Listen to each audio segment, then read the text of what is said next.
Mas, Josias, levando o tema para esse ponto que o Jamil colocou, a China convoca o Conselho de Segurança. É a primeira vez em muito tempo, Jamil pode me corrigir, que se leva um tema comercial ao Conselho de Segurança. Isso não pode ser perigoso?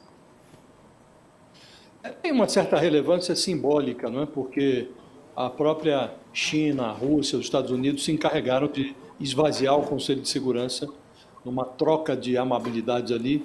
Dependendo da decisão, se interessasse a um ou outro lado, eles bloqueiam esse conselho, né? Então tem uma relevância simbólica, evidentemente, sai um pouco da esfera comercial e entra numa esfera mais geopolítica.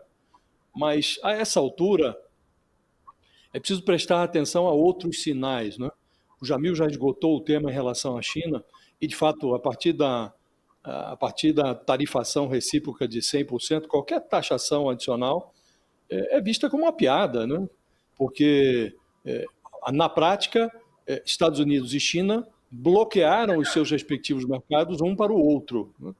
Agora, no instante em que a China está condicionando o diálogo com a Casa Branca ao fim desse que chama de bullying tarifário, por isso foi ao Conselho de Segurança da ONU, as atenções da alta finança americana se voltaram momentaneamente para os lábios de um outro personagem, não mais o Xi Jinping, mas está todo mundo prestando atenção agora ao Jerome Powell, que é o presidente do Fed, o Banco Central dos Estados Unidos. Ele disse que as tarifas do Trump foram significativamente maiores do que o previsto, avaliou que as mudanças devem pressionar os preços e esfriar o crescimento econômico, mais ou menos o que todo mundo vinha dizendo, só que agora está nos lábios do presidente do Banco Central americano. E aí perguntou-se ao Jerome Powell se o Fed poderia intervir caso o mercado derretesse. E ele disse não. Essa resposta negativa ecoou um raciocínio de um velho antecessor do Powell na presidência do Banco Central, que é o Alan Greenspan. O Greenspan tinha o sugestivo apelido de agente funerário. Certa vez, ele se referindo aos bancos, disse que negócios quebram por má administração, por decisões erradas ou até por falta de sorte.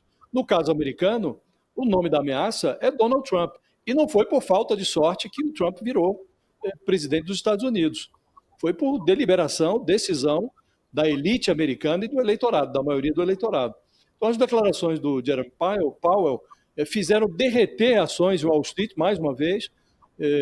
Nos Estados Unidos, o Banco Central tem a dupla missão de zelar pela estabilidade de preço e pelo emprego. E o Powell, que é frio como uma geladeira, ele reconheceu que, sob o Trump, esses objetivos podem entrar em conflito. E aí ele disse, se isso acontecer, nós vamos considerar o quão distante a economia está de cada uma dessas metas e os diferentes horizontes de tempo que essas lacunas poderão ser fechadas. Na prática, ele está dizendo o seguinte: os juros nos Estados Unidos podem ter que subir para anestesiar a inflação ou descer para aquecer o emprego. Depende da necessidade. Então, ele diz que não tem pressa nenhuma para tomar decisões, que o Banco Central está bem posicionado, que não tem pressa nenhuma, e nesse cenário, então, se consolida a percepção de que a prioridade da China e do resto do mundo é sobreviver ao Trump. E a prioridade dos Estados Unidos é se livrar dele. Então, as atenções agora estão se voltando para dentro dos Estados Unidos. A China, evidentemente, perde com tudo isso. É óbvio que todo mundo perde, ninguém ganha com isso, mas perto dos prejuízos que o Trump está impondo à sua própria economia, aos Estados Unidos, ao consumidor americano, e a sinalização do presidente do Banco Central americano é muito eloquente, né? Ele disse, na prática, que as coisas vão mal, né? E que o responsável por essa ruína é o Trump. Então, a essa altura, Raquel, realmente o Trump passou a ser um problema. Óbvio que todo mundo tem prejuízo com as suas decisões, mas é um problema hoje eminentemente americano.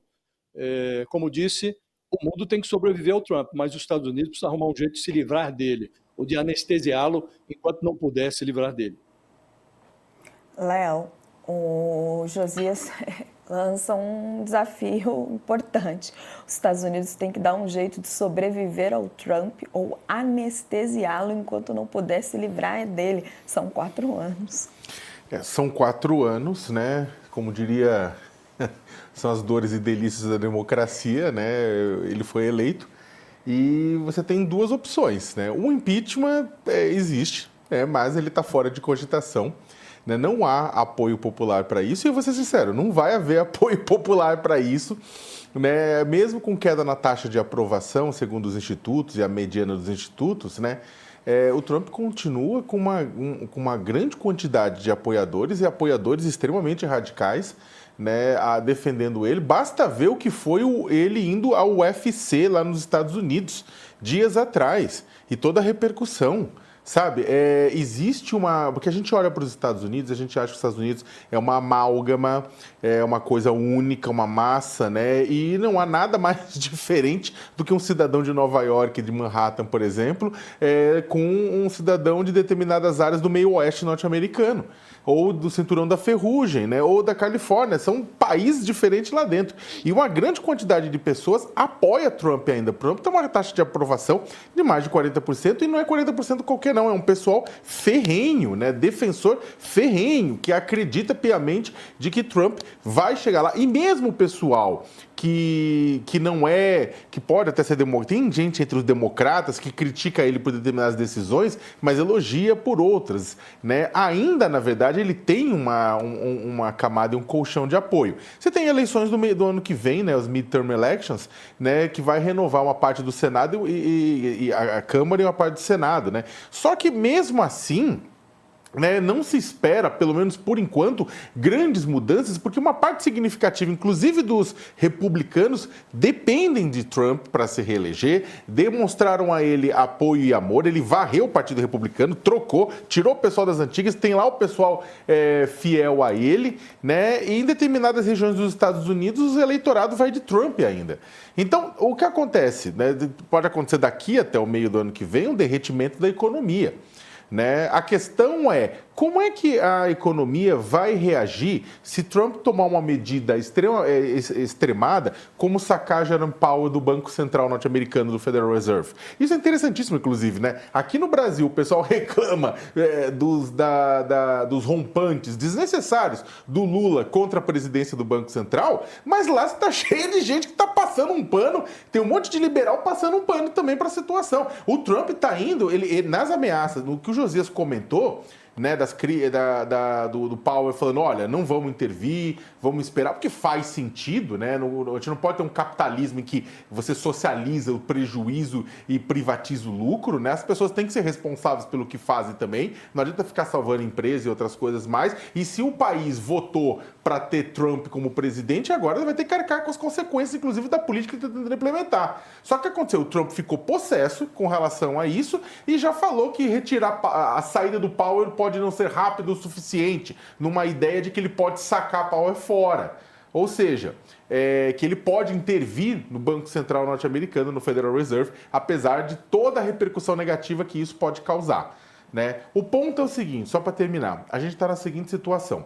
O Trump está causando um mal incomensurável à economia global, à paz mundial, porque esse negócio com a China mesmo indicou, pode dar, desculpa usar o português, claro, mas pode dar merda, geopolítica, né, no longo prazo, né, tem isso. Está causando um mal no médio e longo prazo ao consumidor e ao cidadão norte-americano, por conta de inflação, por conta de perda de empregos, por conta de tantas e tantas coisas, né? Mas, né, no final das contas, né, tudo isso pode ser mimetizado, pode ser camuflado em cima de uma série de outras papagaiadas que ele está fazendo e vai empurrando com a barriga.